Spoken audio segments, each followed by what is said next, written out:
Welcome to the Narrative Mindset Podcast.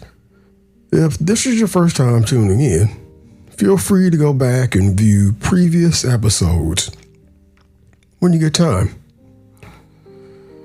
And before we dive in, I want to stop and say thank you. Seriously. You're the reason this thing exists. Every listen, every message, every bit of support, it all adds up. You make this podcast what it is. It's a community. It's a conversation. It's something that actually matters. We finally got the sound figured out too. Took me a minute. And I know I keep saying that over and over. But as you can hear, this sounds professional and comforting to listen to. I apologize for the process, but hey, thank you for being a part of it. And here we are. Episode 86, I believe. Now, I'll have to check, but I believe it's episode 86. I believe so. If I'm wrong, my math isn't perfect, so I appreciate you dealing with that. I didn't take trigonometry in school, so 86 times we sat down together. 86 times you've given me your ears and your time. Facts show most podcasts don't survive long. The majority fail or go inactive within their first year. Studies show that only about 17% of podcasts remain active, while 83% stop producing episodes or they disappear entirely. But here are some key stats on podcast failure. Over 4.2 million podcasts exist, but only 17% are active. That means 83% fail or go inactive within the first year. Out of the active shows, only 10% will still be podcasting a year later. Research tracking 1,200 podcasters found many quit suddenly, abandoning their content and residual audience value. So I definitely thank you for being here, for listening, for going through this process with me, because it's a learning curve. It really is, and you really have to be in it. You know, you have to have a hunger for something. Me, I have a hunger for therapy. So that gives me content because I'm always thinking about things. And the hope is that listeners will enjoy my content and, find something that helps them when they listen to my podcast. And like I said, I'm by no means a professional. But what I am saying is just the fact that you look at my podcast and you say, okay, this guy has 86 episodes. Now, they're not the greatest. I won't say they are. But one thing, if you listen to my podcast, right, you'll find that the quality especially with the last two podcasts, this podcast and the one before it, you'll see the quality all of a sudden got much better. And the reason for that is because I'm constantly striving for a certain sound is what I'm doing. So, I mean, I keep trying, and like I said, I've spent, a decent amount of money on a hobby, but it is what it is. I like doing things like this. So for that process, hold on, I didn't even finish that statement. So I'm hoping that maybe, and this is just one thing, that somebody out there might see that and say, okay, they have been thinking about maybe starting a podcast, or they have been wondering about, everybody hates their voice. So you have to get over that and find different ways to make it sound better.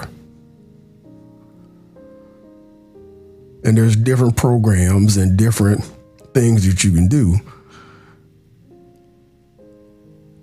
So I'm hoping that they see the podcast, see that I'm creating shit first. Some of the episodes just aren't that great. But I didn't let that stop me from continuing to produce episodes. And there's been a couple times I'm not a quitter, but there's been a couple of times that I quit for a day because I was just frustrated.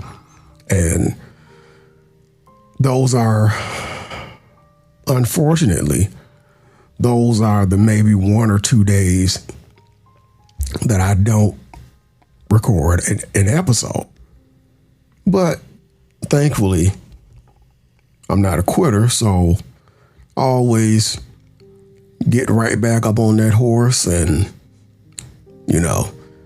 get kicked off again. And that's part of growing. Not many people will start something and just, they start it and it's just great from start to finish. They got some people out there who do, but not many. So hopefully listeners will get something from my podcast, and, not everybody's going to like the podcast, but hopefully some people out there will get something from it, get some kind of value from it. Because you have to understand, you can't help everybody. You can't please everybody. So for the ones that view my podcast or listen to, even one episode, thank you. I appreciate you taking your time out, because that's what makes a podcast. Listeners make a podcast. But here's the thing. Even if I get no listeners, I'm still going to keep posting episodes because it helps me. I like doing it. I like producing and listening to my episodes and seeing that my episode got better. So, but I keep reading about this new AI legislation they passed in Singapore. And at first, I didn't think it mattered to me, because most of the time, laws like that feel far away from what I deal with. But then I started thinking about how much of my job already depends on systems I don't see. and how much those systems change without anyone telling me. And I realized that if a place like Singapore is setting rules on how AI has to be safe, then it probably means companies everywhere are watching, because once countries set standards, everybody else pretends not to care, but then they start adjusting behind the scenes anyways. So I sat there thinking about it, the way you do when you're waiting for something to load, or when you're staring at a work email you don't feel like answering yet. And I kept thinking about how this stuff never slows down. But every time something new comes out, they say it's supposed to make regular people's lives easier. Yeah. And then the next thing you know, your job wants you to learn a new system you didn't ask for, and you're not getting extra pay for. And it's always framed like it's an improvement, but half the time it just means more steps or more screens or more ways for someone to say you did it wrong. And I think about how Singapore is calling this the first laws in the world just for AI safety. And I look at my own situation where nobody asks workers what kind of tech gets thrown into our day. And I wonder if this thing is going to be another one of those things where the headlines make it sound big, but then companies act like the rules only apply to someone else. And meanwhile, we're stuck troubleshooting broken logins and dealing with automated systems that act like they know what we're asking for, but never actually do. But then I think longer about it, because that's how it goes when something sits in your head for a bit. And I think about how if one country says developers have to prove their systems won't cause harm before release, that could actually matter later on.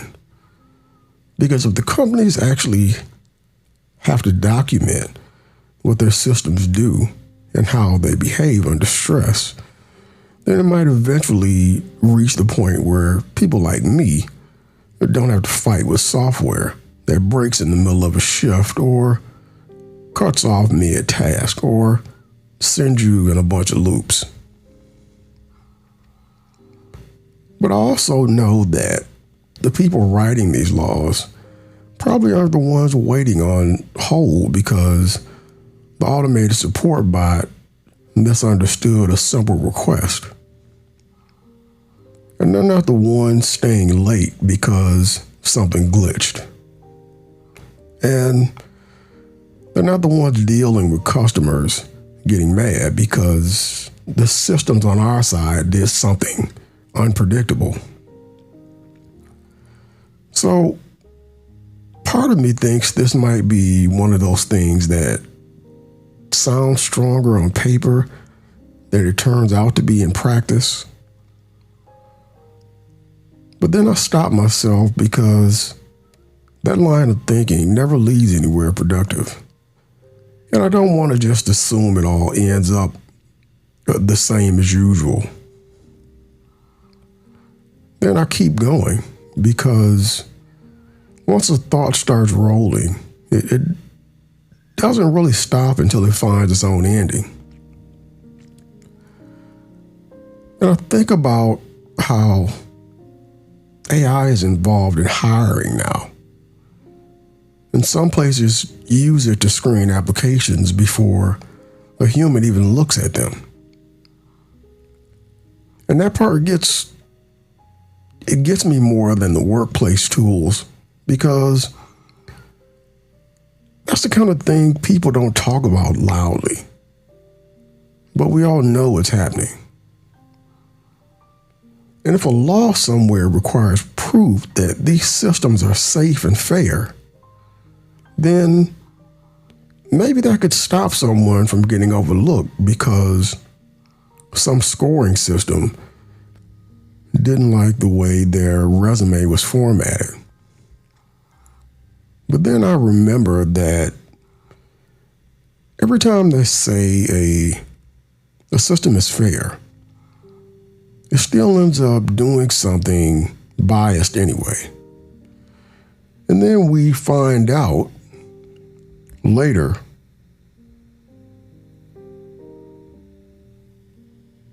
that the company already knew and put in a report that nobody saw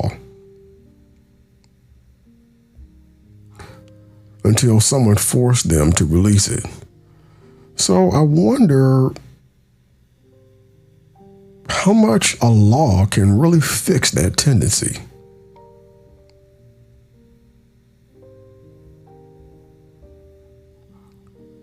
But I also think that needing to show documentation before releasing the system might at least create pressure to not pretend the problems don't exist.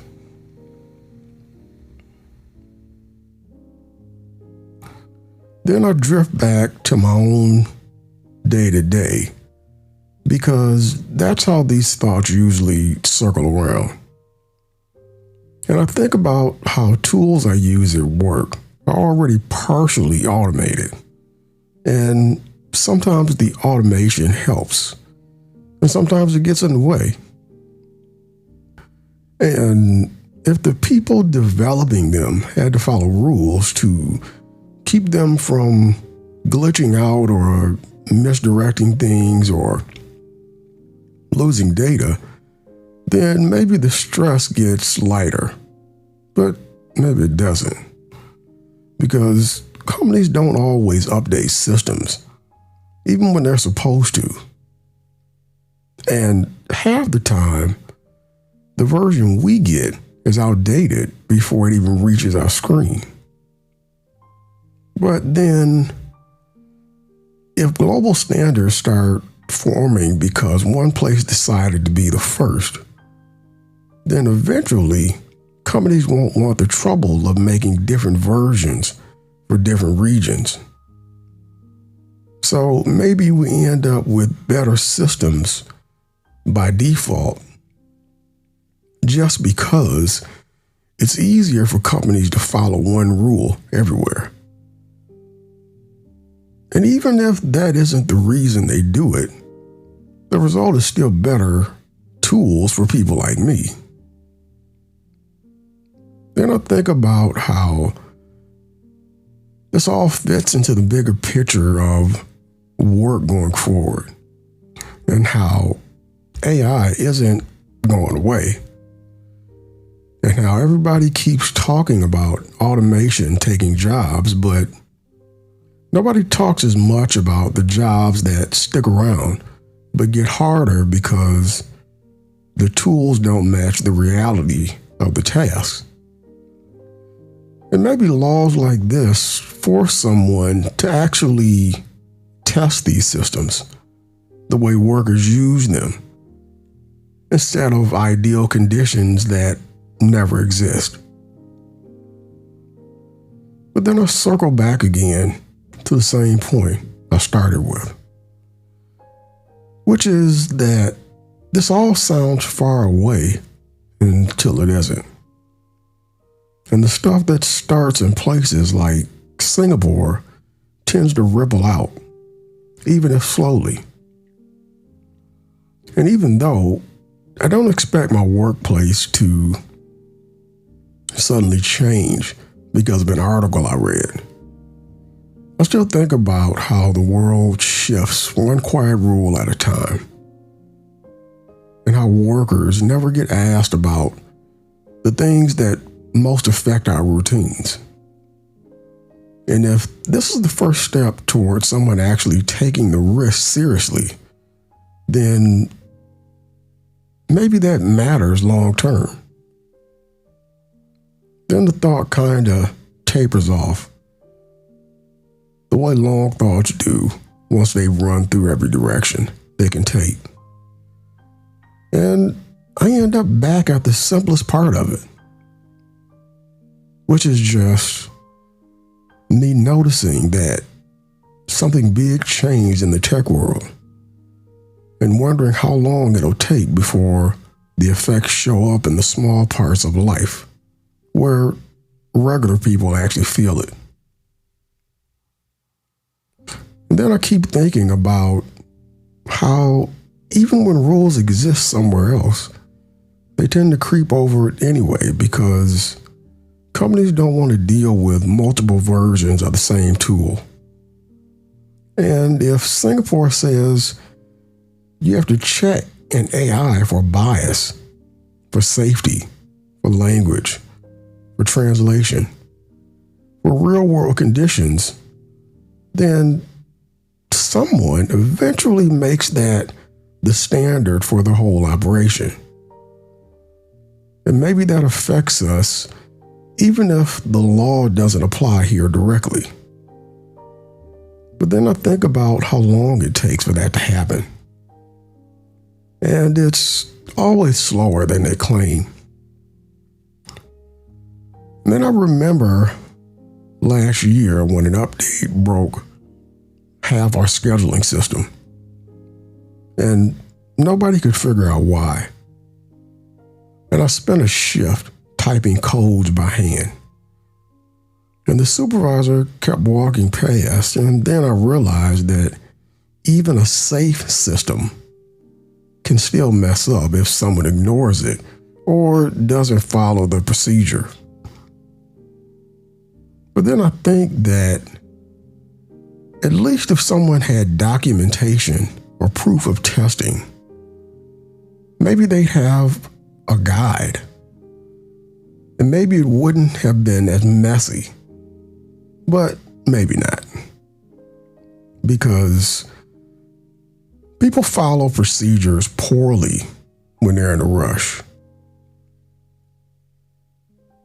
And then I drift back to thinking about how I noticed the AI legislation said that developers have to submit their testing results for review. And if that works, then maybe future software releases at least have a record to check. And then I wonder who actually sees those records. And then I remember how many reports sit unread at work. And then I think that even if the system has logs and safety checks, if nobody reads them, it's as good as nothing. But then maybe the law forces them to read it. And then I wonder if that trickles down to us in the warehouse, or if it only applies to software sold to banks or hospitals. But then I think, even if it's just big clients, the company still uses the same software for the small stuff too. And then maybe that ends up helping us anyway. But then maybe not. Because compliance is expensive and shortcuts happen.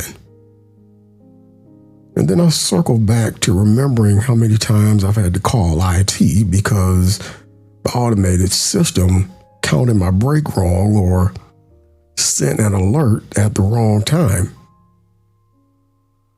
And then I think that if they had to document everything in Singapore, then maybe somewhere else, somebody notices a better way to prevent those errors.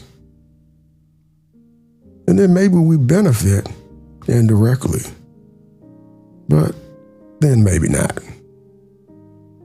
Because sometimes the notes exist, the fix exists, and still the next update breaks everything again. And then I think about how my coworker spent 2 hours yesterday figuring out why the scanner was rejecting barcodes. And then I remember that I've done the same thing last month. And then I think that if AI rules actually work, maybe someone would have tested that system properly before release. And then maybe it would have worked the first time. But then maybe not. Because testing can't account for all the weird ways people actually use the tools. And then I think about how long it takes for companies to learn from mistakes. And then I think about the news articles that say Singapore is leading the world. But then I remember that headlines usually overstate things. And then I think that even overstated news changes behavior anyway. Because nobody wants to look behind. Nobody wants to be left out of compliance. And then I think that might eventually filter down to the tools we use. And then maybe it does. But then I remember that it might be years before anything reaches my desk. And then I think that in the meantime, the updates will keep coming.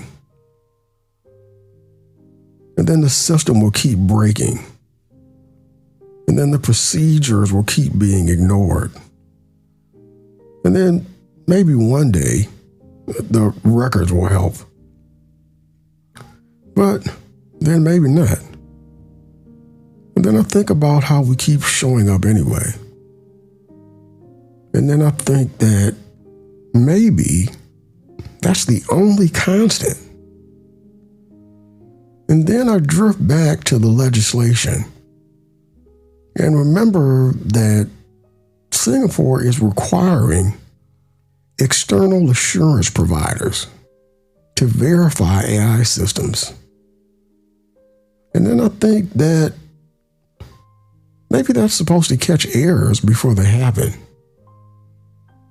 But then I wonder if they catch the errors that actually matter on the ground. And then I think that someone has to test it with real users in real conditions. But then maybe nobody actually thinks about real users when they draft the law. And then I think that maybe the documentation alone is enough to push companies to make minor improvements. But then maybe that's all it is, minor improvements. And then I think that minor improvements still reduce problems for someone like me. And then I think that even small gains matter. But then maybe small gains get lost in the bigger mess. And then I drift back to remembering how the last software patch didn't fix anything. And then I think about how that feels the same way with every regulation. And then I think maybe it's not the law itself. Maybe it's the pressure to comply that matters. And then I think that pressure spreads quietly. And then maybe that pressure reaches my day eventually. But then maybe it doesn't. And then I think that even thinking about it like this is already spinning in circles. But then that's how it goes. And then I think that the only way to know is to keep noticing, keep observing, and keep working with the tools we have. And then I drift to thinking about how AI is now involved in scheduling and scanning and reporting and counting hours and logging performance. And then I think that if something goes wrong at any of those points, someone has to fix it. And then I think that maybe if laws like Singapore's don't work, somebody upstream has to be responsible for the tools that break downstream. And then I think that could make life a little smoother, but then maybe it doesn't. And then I think about all the times I've had to redo a task because the automated log did it wrong. And then I think that the legislation might prevent that for future systems. But then maybe it won't. And then I think that even if it doesn't, the idea of testing, documenting, and verifying has started somewhere. And then I think that somewhere always matters, even if slowly. And then I drift back to noticing the shift changes, the pending orders, the stacks of pallets, the scanner light blinking, the reports waiting to be filled, the software updates rolling in, the alerts on my phone, the messages from supervisors, the schedules, the breaks, the errors, the fixes, the logs. And then I think that all of it might eventually touch the work we do, the hours we put in, the mistakes we endure. And then I think that maybe laws like this matter not because of the paper, not because of the headlines, but because somewhere, someone has to follow the rules. And then maybe that someone is the people who make the systems. And then maybe the results trickle down to us. And then maybe they don't. And then I think that thinking like this never ends. And then I think that noticing it, noticing the shifts, noticing the documentation, noticing the errors, noticing the updates, noticing the ripple is the only thing I can do. And then I think about how I check my scanner, I stack my pallets, I mark the logs, I follow procedures, I watch the shifts, I mark the orders, I note my breaks, I answer the alerts, I file the reports, I watch the updates. I keep noticing. And then I think that this is how the world spins quietly around the rules. And then I start thinking about how updates keep coming, even when nobody asks for them. And then I notice how often the schedule changes after the updates.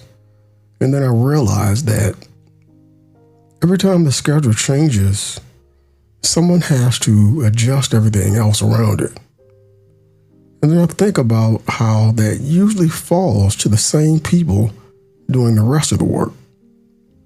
And then I remember that yesterday, half of the scanners were offline because the system decided to reset during peak hours. And then I think about how nobody planned for that. But then I noticed that planning rarely happens. And then I think that maybe planning is just writing down a list that no one follows anyway. And then I noticed that even when I follow these steps exactly, something else breaks somewhere else. And then I think that if companies had to document their changes, like Singapore requires, then maybe someone could see the chain reaction before it happens. But then maybe they still wouldn't because no one reads the logs. And then I noticed the lights on the machines flickering. And then I noticed the alerts on the screen. And then I noticed the emails piling up. And then I noticed the messages from supervisors asking why things aren't done yet. And then I think that even when we fix one problem, another one appears. But then I remember that fixing one problem often uncovers 3 more. And then I noticed that my coworkers are doing the same thing. And then I think that everyone is moving in loops at different speeds. And then I realized that the laws in Singapore might not change that loop immediately. But then maybe they start to nudge the loop slowly. And then I think about how slow nudges eventually add up. And then I noticed the error message again. And then I noticed the broken printer. And then I noticed the updated system that doesn't sync. And then I think that even if someone upstream follows all the rules, the people downstream still have to deal with the results. And then I think that maybe that's why everything feels like it moves in circles. But then maybe circles are just how the work flows. And then I noticed the report still waiting to be filed. And then I noticed the forms half completed. And then I noticed the mistakes in logs. And then I noticed the forms half completed. And then I noticed the mistakes in logs from last week. And then I think that if someone had tested the system properly before release, maybe fewer mistakes would exist. But then I noticed that testing can't cover every real scenario. And then I noticed the phone ringing again. And then I noticed the blinking lights on the monitors.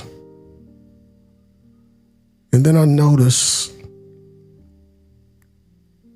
the incoming alerts from automated systems. And then I think that maybe laws like the one in Singapore force someone somewhere to slow down. But then maybe not, because deadlines always push forward anyway. And then I noticed the emails piling higher. And then I noticed the notes from supervisors telling us to check our own work. And then I noticed the manuals nobody reads. And then I think that even if documentation exists, it doesn't matter unless someone uses it. But then maybe the documentation changes how updates are designed. And then I noticed the broken scanners again. And then I noticed the delays in the system. And then I noticed the ongoing patches that never fully fix anything. And I think that maybe eventually someone upstream will test properly. And maybe eventually we'll see fewer glitches. But maybe not. Because real work always finds a way to expose the flaws. And the stacked pallets and the hours ticking by and the reports still incomplete. And I think that even small fixes matter in long chain. And I noticed the scheduling emails coming in again. And the repeated alerts. And the updated instructions from management. And that even with rules and laws, the work still has to be done by people like me. And the forms, the logs, the scanners, the lights, the emails, the alerts, the updates, the broken tools, the fixes, the repeated errors, the stacked pallets, the schedules, the ongoing patches. And maybe the systems will stabilize a little, but then maybe not. And that even noticing all this doesn't stop the work. But maybe noticing is the only way to track the ripple. I noticed the alerts again. And I noticed the broken scanner. And I noticed the reports and the emails and the updates and the compliance documents and the supervisors and the workflow and the people doing the work and the schedules and the shift changes and the ripple from Singapore and the tools and the errors and the fixes. And I noticed myself moving through it all.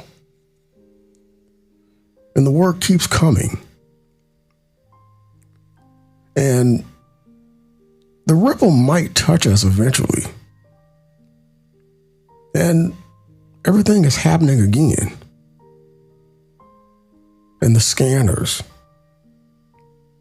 and the stacked pallets, and the reports, and the alerts, and the emails, and the shifts, and the schedules, and the updates, and the compliance, and the laws,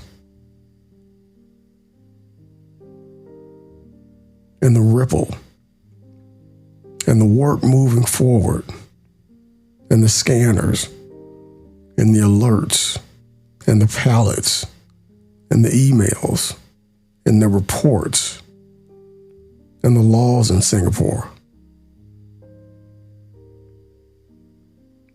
And I noticed myself keeping track. And I noticed the work. And I do this over and over again, with it spinning in my head quietly. Well, that's enough of me rambling. I'll be reading a short story called The Art of Design. The kettle's insistent whistle cut through the pre-dawn quiet of my small Detroit apartment. I reached for the chipped ceramic mug, the one with the faded image of a peregrine falcon, and I spooned a generous measure of Earl Grey into it. The stream, thick and fragrant, rose to meet my face as I poured the hot water. It was a ritual, as mundane and essential as breathing. As I stirred, the spoon clinked against the mug's interior, a familiar sound Then a tiny, almost imperceptible chip on the rim snagged the spoon. It didn't break, didn't shatter. Just a small, abrupt resistance that sent a tremor up my arm. I paused, my hand hovering over the swirling leaves. See, a voice piped up, sharp and unpleasant, from somewhere deep within my own skull. Already flawed. That mug seen better days, just like everything else. This was critical self, my constant, unwelcome companion, a meticulous record keeper of every misstep, every failed endeavor. It thrived on pointing out the wear and tear, the imperfections. I ignored it, lifting the mug to my lips. The tea was hot, almost too hot, on my tongue. My gaze drifted to the small, spiral-bound text notebook on the counter, its cover a dull gray. Beside it lay a single, unsharpened pencil. The notebook was a battlefield, often littered with the casualties of my creative skirmishes. The pencil, perpetually dull, seemed to mock my ambition. Still, I got that notebook, huh? Critical self sneered, full of half-finished ideas, abandoned campaigns. Remembered that proposal for the urban revitalization project. Gathered dust faster than a forgotten dream. I took another sip of tea, the warmth spreading. My eyes landed on the pencil. I picked it up, running my thumb over its smooth, unvarnished wood. It felt solid, dependable, even in its current state of disuse. It reminded me of a time, years ago, when I'd been sketching in Central Park. A child, no older than 7 or 8, had dropped her bright red yo-yo. It had rolled a few feet, coming to rest near my sketching pad. She cried for a moment.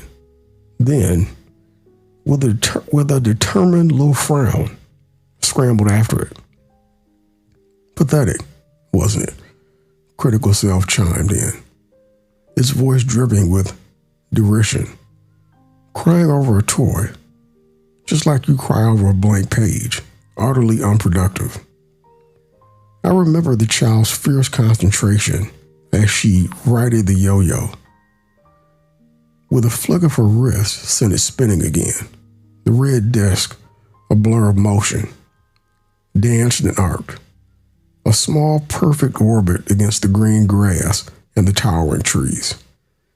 It was a miniature, self-contained universe of purpose. The tangent pulled me. I put the mug down.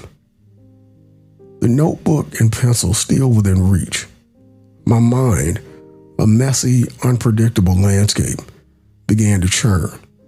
I saw myself, much younger, hunched over textbooks in a cramped dorm room, the fluorescent lights buzzing overhead.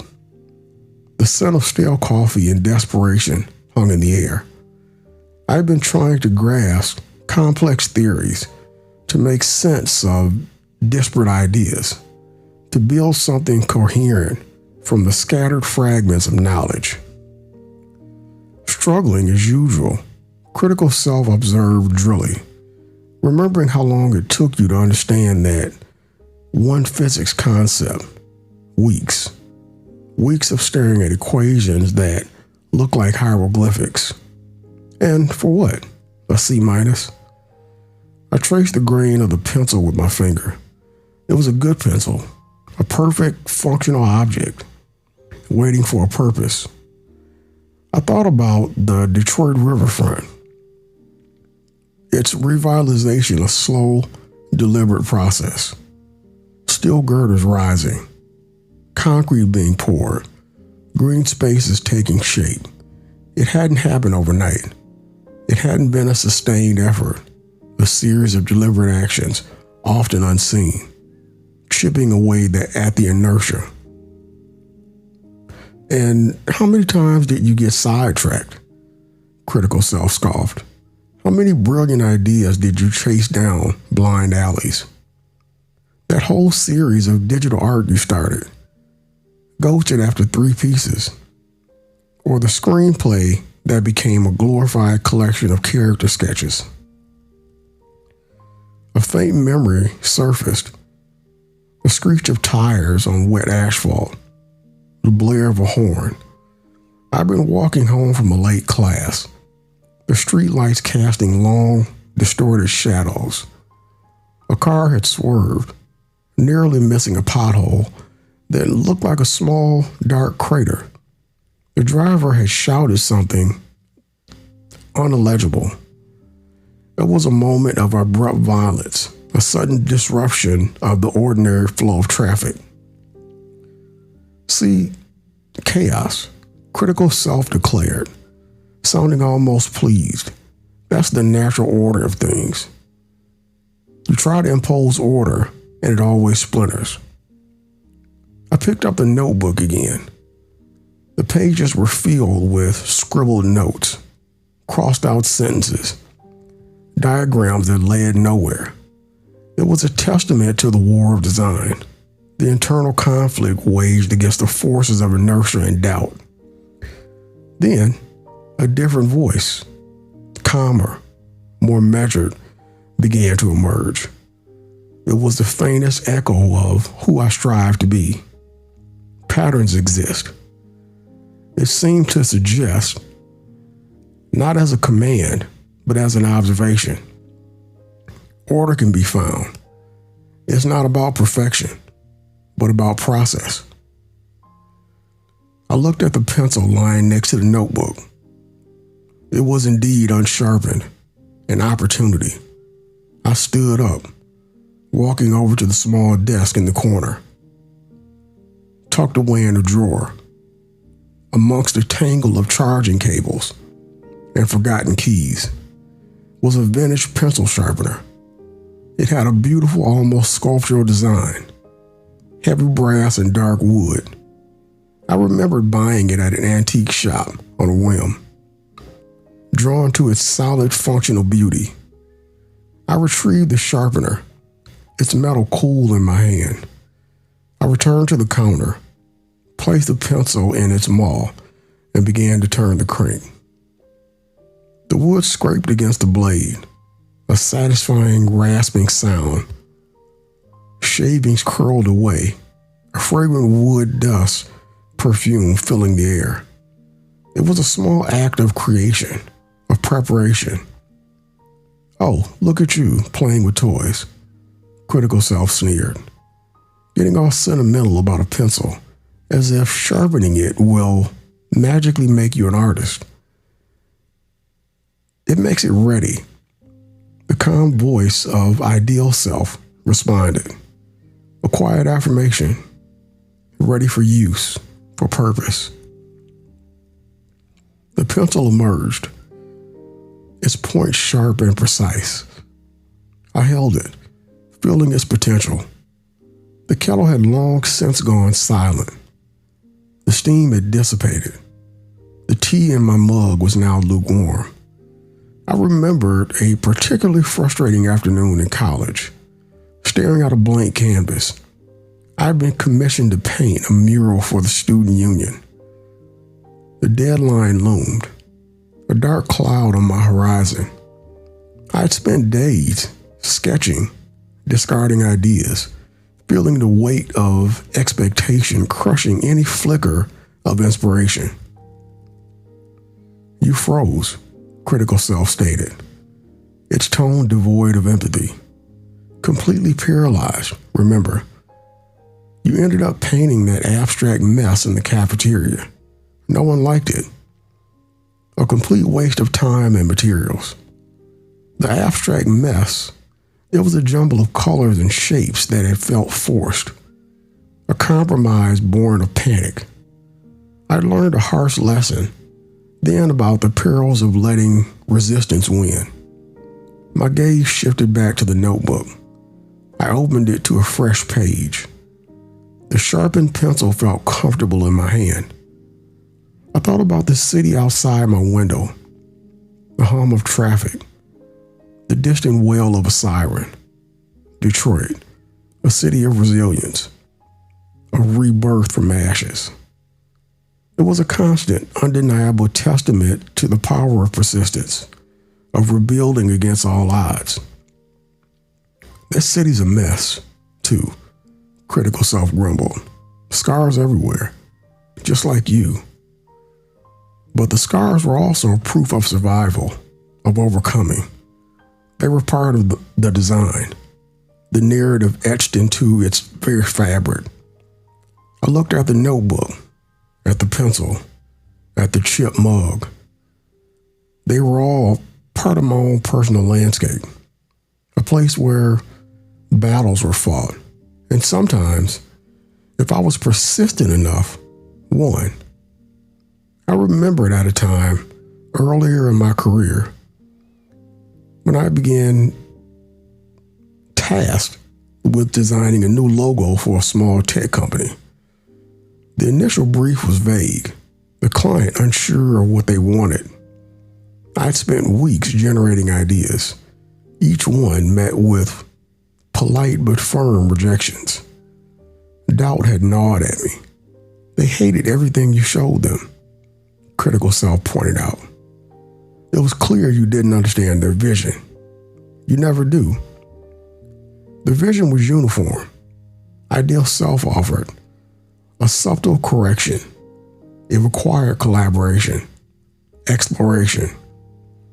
I had nearly given up. I had considered telling them I wasn't the right designer, but then I had gone back to basics. I had researched their competitors, their target audience, their core values. I had revisited the fundamental principles of design: balance, proportion, clarity. I returned to my desk, not with a flurry of desperate ideas, but with a quiet resolve. I sketched, I refined, I iterated. A specific memory surfaced. A late night, the only light coming from my computer screen. I'd been sketching a simple geometric shape, a stylized representation of data flow. It was clean, modern, and conveyed a sense of efficiency. I'd hesitated, unsure if it was too stark, too uninspired. See, boring, critical self had hissed. No flair, no personality. Just like that time your mother said Sweetwater was practical. But I'd pushed past the internal criticism. I'd refined the shape, played with its negative space, adjusted the kerning of the accompanying text. It was a meticulous, almost painstaking process. And when I presented the final design, the client's eyes had lit up. They'd finally seen it. I held the sharpened pencil in my hand, a tangible symbol of readiness. The notebook lay open, a fresh page awaiting its first mark. The resistance was still there, a low hum beneath the surface, but it no longer felt insurmountable.